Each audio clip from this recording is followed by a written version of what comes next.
리걸마인드 연구소입니다. 요즘 문재인 대통령이 적폐청산을 하느라고 분주합니다. 그런데 그의 적폐청산은 물론이고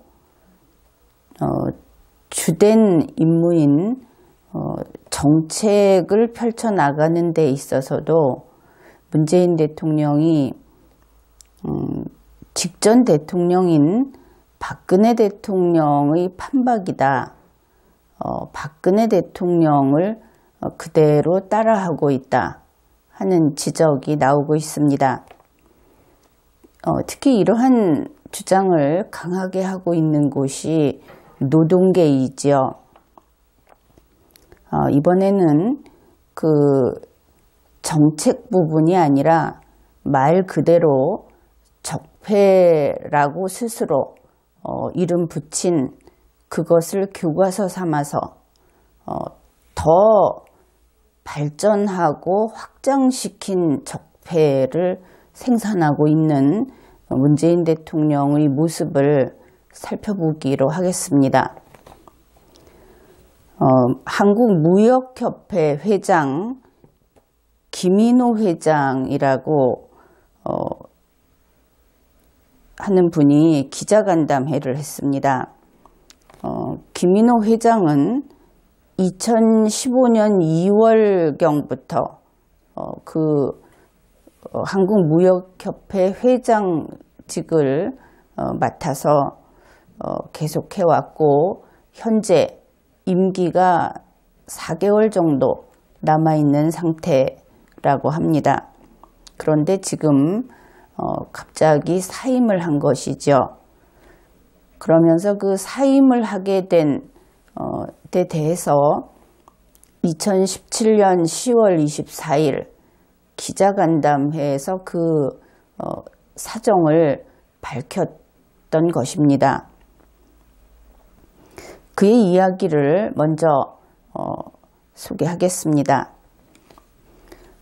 정권을 위해 일하지 않고 정부를 위해 일하는 공인이 정권이 바뀌었다고 사임하는 것은 맞지 않는다고 생각을 했고, 순수 민간단체인 무역협회 회장이 정권이 바뀌었다는 이유로 퇴임하는 전통을 만들어서는 안 된다고 생각했다. 아주 간결한 말이지만 그 각 용어의 개념을 적확하게 잘 사용한 그러한 표현이라고 할 수 있겠습니다. 우선 정권을 위해 일하지 않고 정부를 위해 일했다고 했는데 여기에서 정권과 정부를 구분하고 있는 것을 알 수 있습니다. 따라서 정권은 정부가 아니고 정부는 정권이 아니다 하는 것이 분명하죠. 여기에서 정권과 정부를 어떻게 구분할 것인가 하는 것을 먼저 살펴보기로 하겠습니다. 우리는 늘 대통령이 바뀔 때마다 이러한 용어를 혼용해 왔습니다.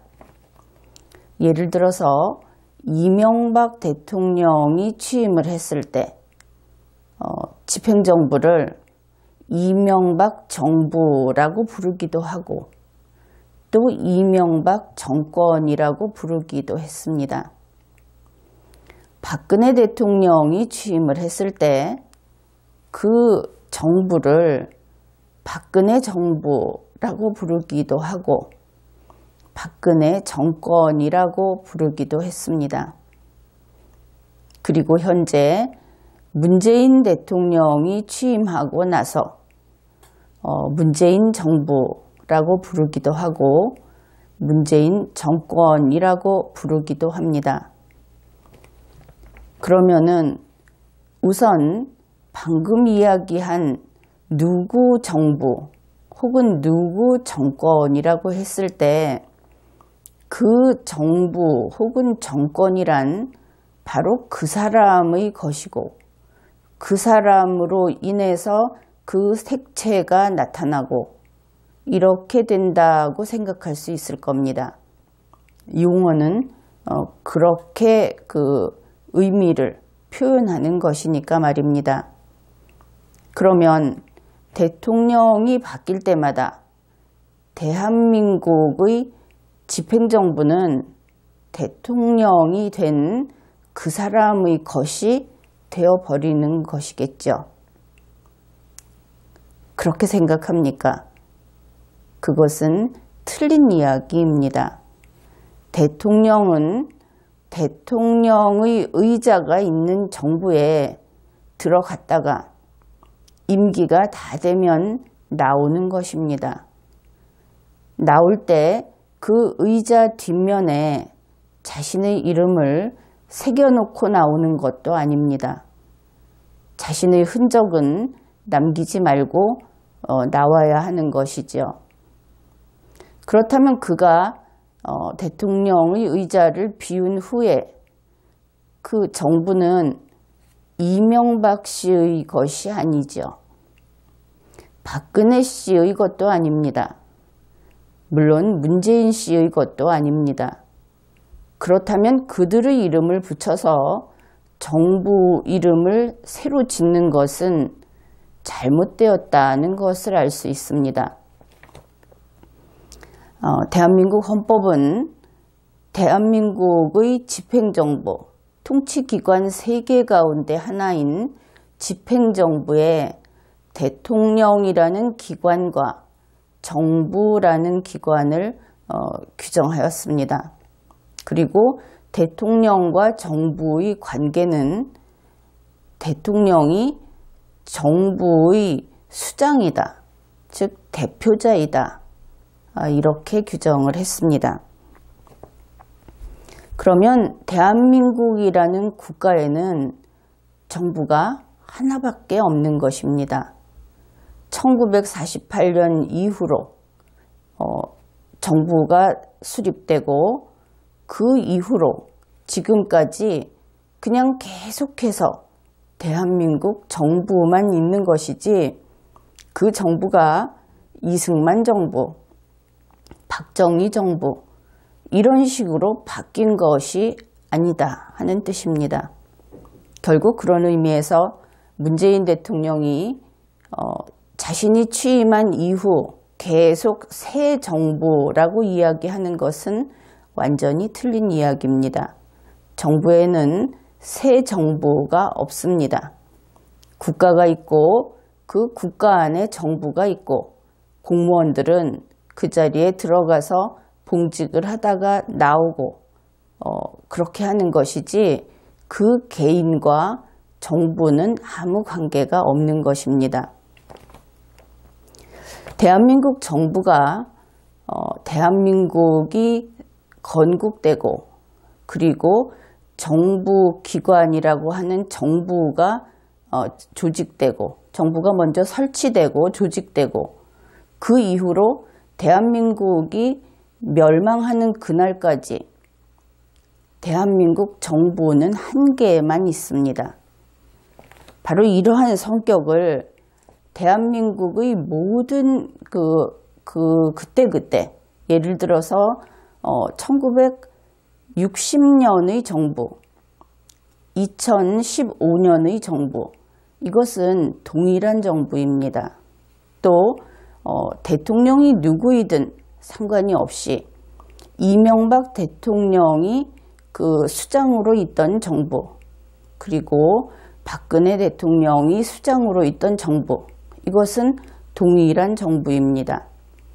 이렇게 되면 대통령이 누구였느냐 하는 것과 대한민국 정부가 계속해서 동일성을 띈다는 것을 생각할 때 대통령이라는 그 기관의 비중이 상당히 가벼워지는 것을 느낄 수 있을 겁니다. 바로 그렇습니다. 우리 헌법은 대통령이라는 기관을 옛날의 왕처럼 아주 큰 권한을 지닌 중요한 지위로서 설정하지 않았습니다. 시스템상 관리를 하고 책임을 질 사람이 필요했기 때문에 대통령이라고 하는 지위를 만들어 놓은 것입니다. 그래서 이렇게 한 나라의 정부가 그 나라와 운명을 같이 하면서 동일하게 계속 이어지는 것을 헌법적으로는 동일성이라고 이야기를 합니다. 그리고 이 동일성은 중간에 정치적 색채가 다른 정부의 수장이 들어오더라도 변함없이 유지가 된다는 점에서 이것을 연속성이라고 이야기를 합니다. 그리고 이 동일성과 연속성이라는 것이 결합을 하면서 이 국가의 정부는 죽지 않는 존재가 되는 것입니다. 국가와 같이, 그리고 헌법과 같이 영원히 계속된다. 이 모든 것이 국가와 헌법이 파괴되는 그날까지 계속된다는 의미에서 이것을 영속성이라고 부릅니다. 바로 이것이 근대부터 널리 자리 잡게 된 헌법주의 국가, 그 국민주권주의를 이념으로 하는 국가의 매우 강력한 권력성입니다. 그러면 이렇게 되면 정부가 동일하다고 했죠. 그렇다면 이명박 정부, 박근혜 정부 하는 그 표현이 틀렸다는 것을 알 수 있을 겁니다. 그렇다면 이들은 정권이라고 불러야 하겠습니다. 대한민국 정부 안에, 동일한 대한민국 정부 안에 대통령과 그의 정치색을 따르는 관료는 아니지만 고위 공직자를 묶어서 이것을 정권이라고 부를 수는 있겠다. 그렇게 볼 수 있을 겁니다. 그런 의미에서 본다면 김인호 회장이 이야기한 정권과 정부를 구별한 것이 적절하고, 또 여러분들이 그 의미를 파악하기에 훨씬 도움이 될 것입니다. 그렇다면 이 정권과 정부를 이렇게 구분을 했는데, 그러면은 현재는 문재인 정권이라고 할 수 있겠다, 이렇게 생각할 수 있을 겁니다. 그런데 그것이 정권이라는 표현을 쓰기에는 대한민국 헌법과 충돌하는 면이 있습니다. 왜냐하면 정권이라고 하는 것은 교체된다는 것을 전제로 하기 때문입니다. 정권이 교체되면 대한민국의 정부도 교체가 되는 것입니다.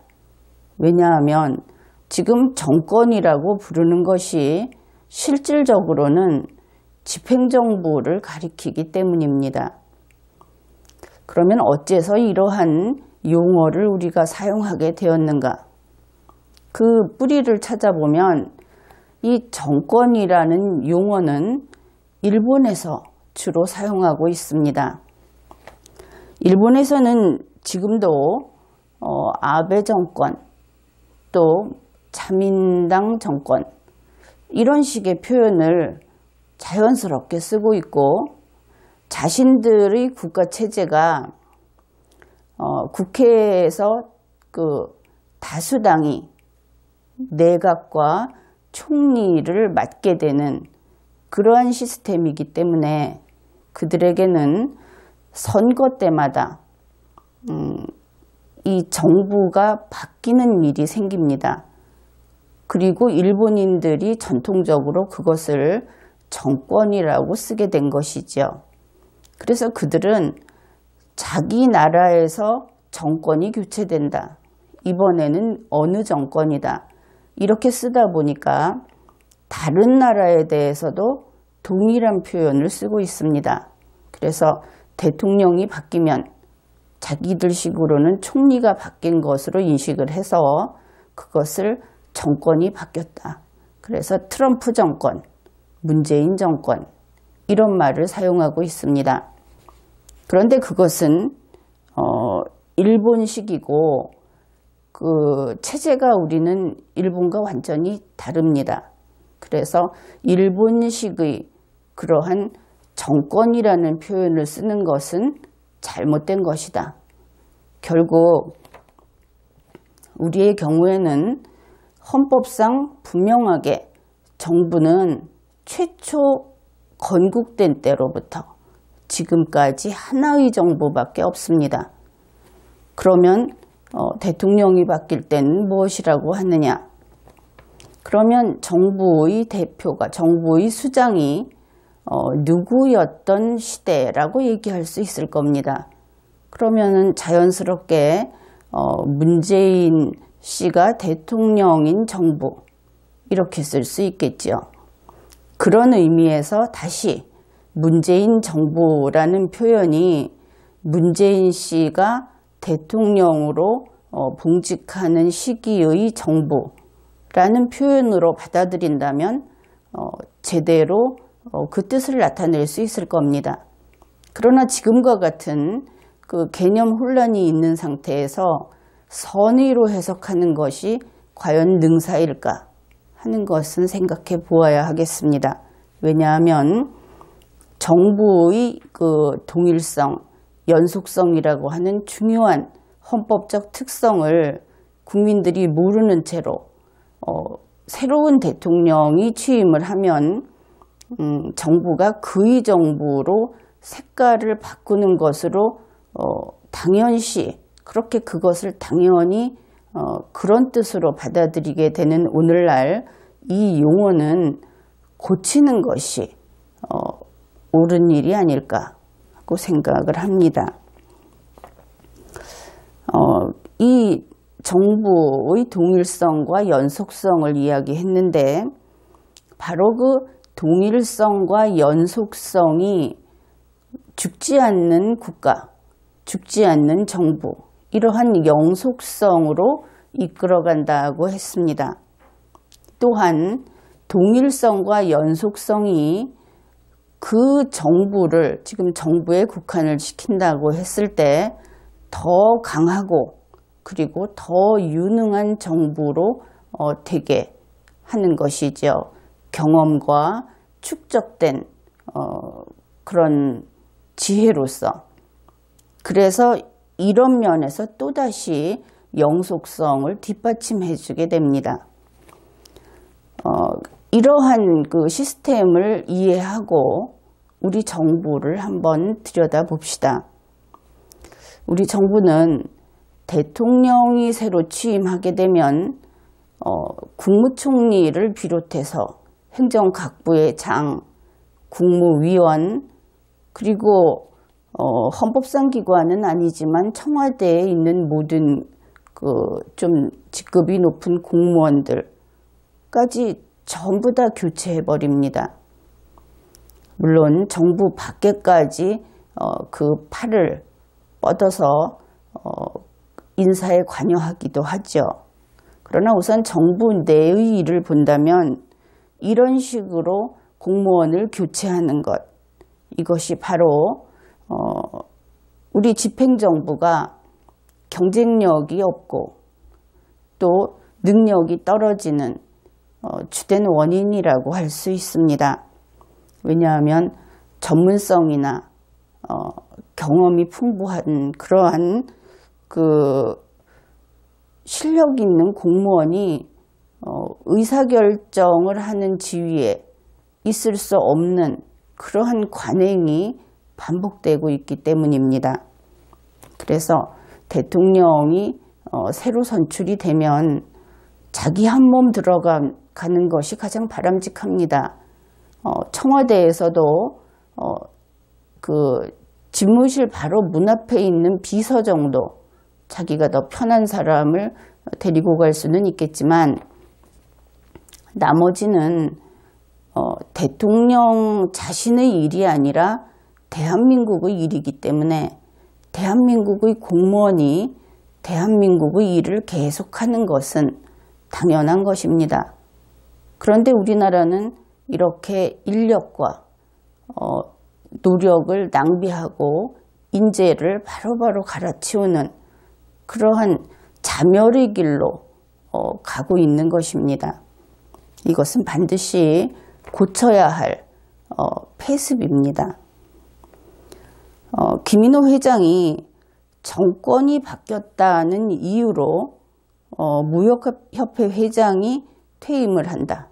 그 순수 민간단체임에도 불구하고 이러한 전통을 만들어서는 안 된다고 했는데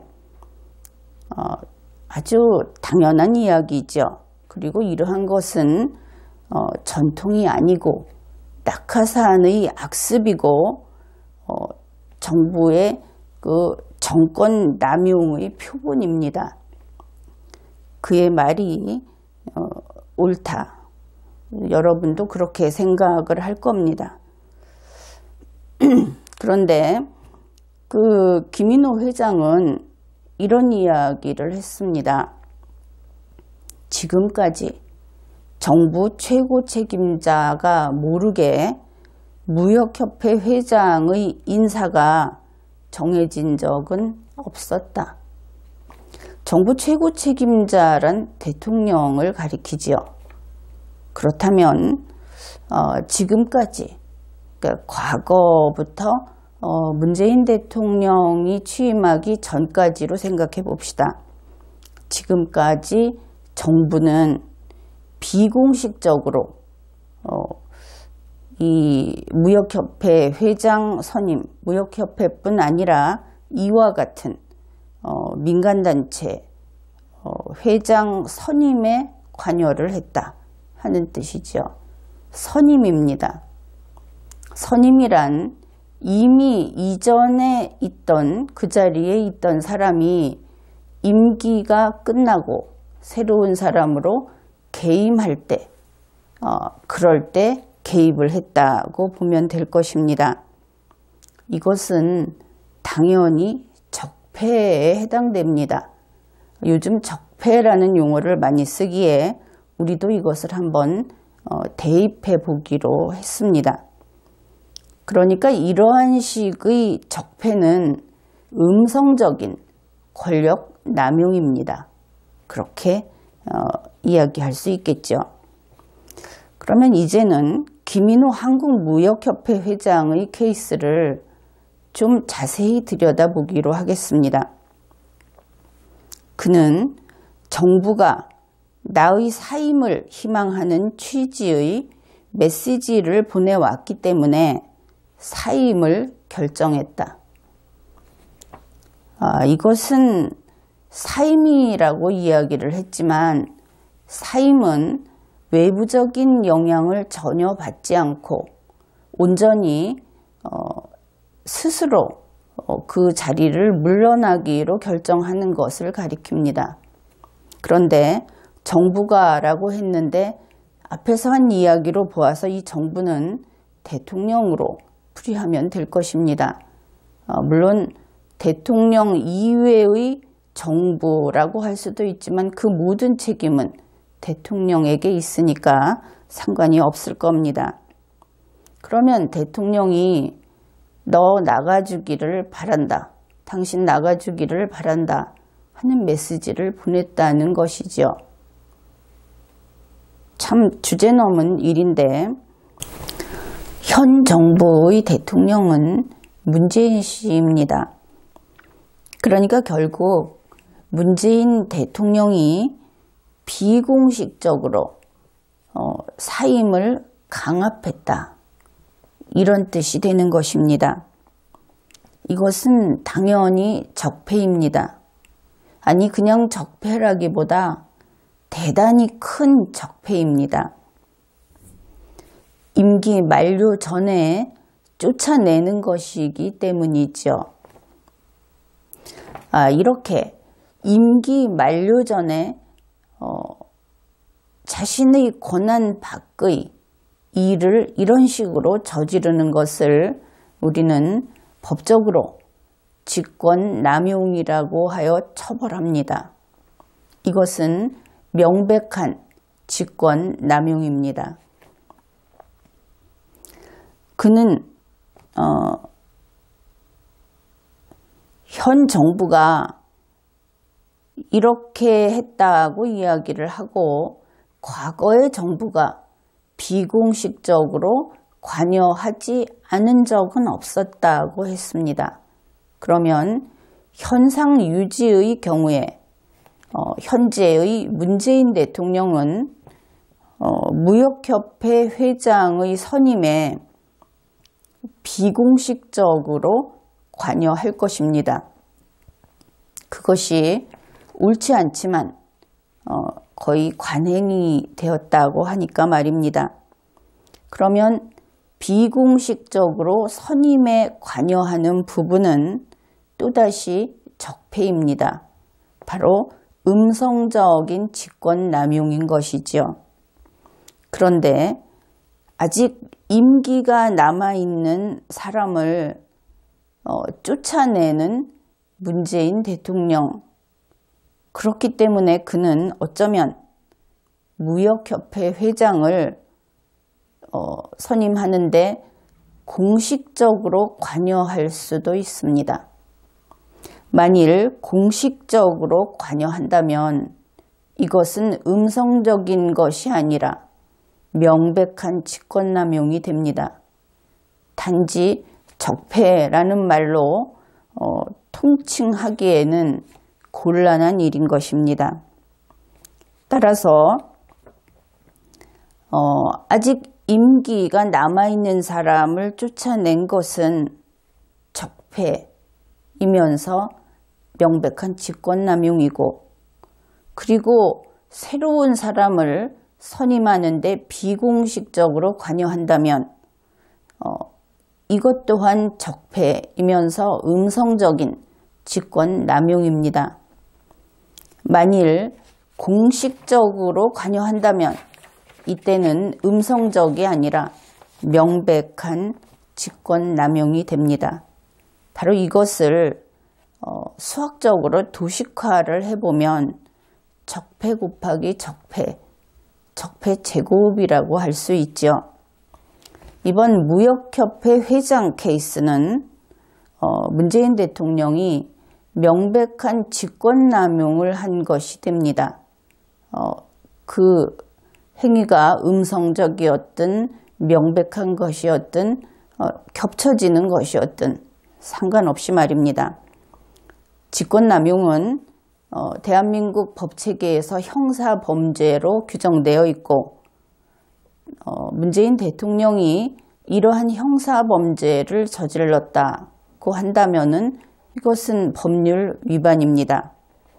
그리고 헌법에 규정되어 있는 탄핵사유에 해당이 됩니다. 방송문화진흥회 고영주 이사장 케이스를 살펴보겠습니다. 국정감사에서 국회의원들이 고영주 이사장에게 사임하라고 하는 것을 국민들이 모두 지켜보았습니다. 공식적으로 고영주 이사장은 사임을 강요당한 것입니다. 이것은 우선 법적으로 직권남용에 해당이 됩니다. 여기에 대해서는 여러 의견이 있을 수 있습니다. 국회의원이고 그것이 직권남용이 될 것이냐. 그런데 전문가로서 내가 이야기를 하자면 직권남용에 해당됩니다. 그리고 국회의원이 국회에서 했으니까 이것은 처벌할 수 없는 것이 아니냐 하는데 그것도 아닙니다. 그래서 첫째, 국회의원의 경우 국회는 자체적으로 징계를 해야 합니다. 제명에 해당된다고 보겠습니다. 이것은 중대한 사안이기 때문입니다. 둘째, 그러면은 검찰은 어떻게 할 것인가? 이번 국정감사는 여러분이 보았듯이 국민에게 생중계되는 국정감사였습니다. 국회 내의 활동이 아니라는 것입니다.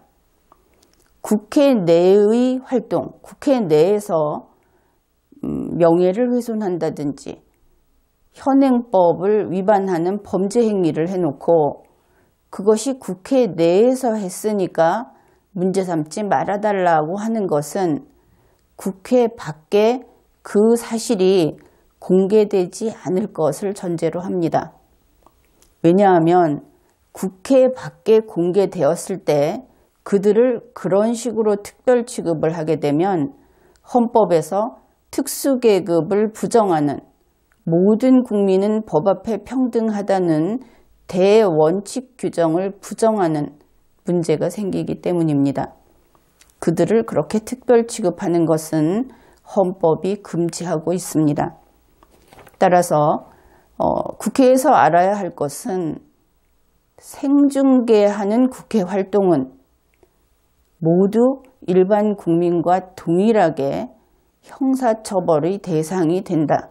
그것이 범죄 행위일 경우에 이것을 분명히 알아두기 바랍니다.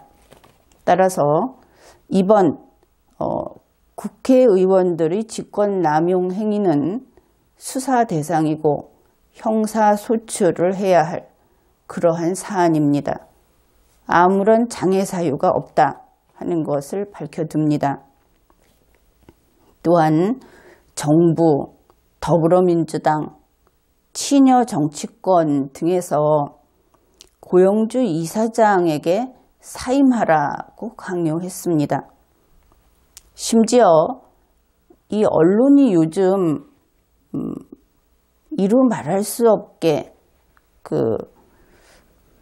자신들이 본분을 벗어나서 정치 조직화하고 있는 모습을 볼 수 있는데 친정부 언론에서 역시 사임하라고 강요했습니다. 특히 국민들이 이 사안에 대해서 정부에 대한 그 비난의 도가 높은 것은 개임할 수 있는 기간이 그 기간 만료가 며칠 남지 않았습니다. 그런데 아직 임기를 남긴 상태에서 쫓아내겠다고 벌떼같이 들고 일어난 것입니다. 그 국회의원들도 그렇고 모두들 문재인 대통령의 직접 지시를 받은 것인지 아니면 그의 후광을 믿고 그러한 행위를 하는 것인지 모르겠지만 이렇게 공무원 등이 헌법과 법률을 위반하는 것이 만연한 그러한 상태가 되었습니다. 이것은 국가의 망조가 된 것입니다.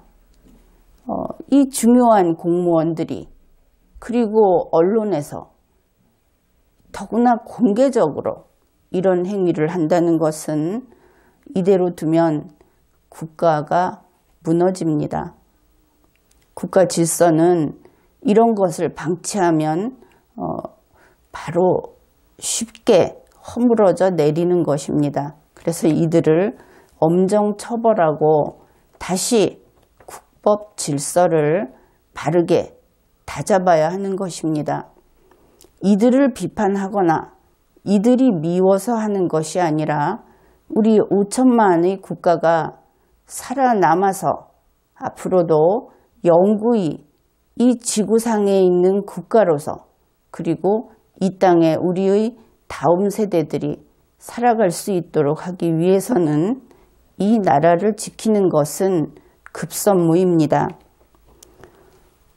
설령 그 의원들이나 또 그 정치권에 있는 사람들의 행위가 좀 잘못했지만 그 처벌을 하는 것은 너무 심하다 하는 온정적인 그런 생각을 하는 사람들이 있을지 모르겠습니다. 그러나 그들은 그들입니다. 그들은 바로 당신과는 관계없는 사람들입니다. 그들 때문에 우리나라가 그리고 우리의 미래가 흔들리는 것은 용서해서는 안 됩니다. 그것이 오늘을 사는 우리 국민들의 책무인 것이고, 그리고 제정신이 있는 공직자들의 책무인 것입니다. 고영주 이사장의 경우에 사임 강요라고 하는 적폐를 공개적으로 했고 공식적으로 했다는 점에서 음지에서가 아니라 양지에서 이런 행위를 한 것입니다. 적폐를 양지로 불러낸 것이죠. 양성화한 것입니다. 그런데 적폐가 음지에 있으면 그냥 비리입니다. 그런데 이런 식으로 적폐가 양지로 나오면 그것은 폭정입니다. 여러분은 폭정을 용납해서는 안 됩니다. 이번 회에는 여기까지 하겠습니다.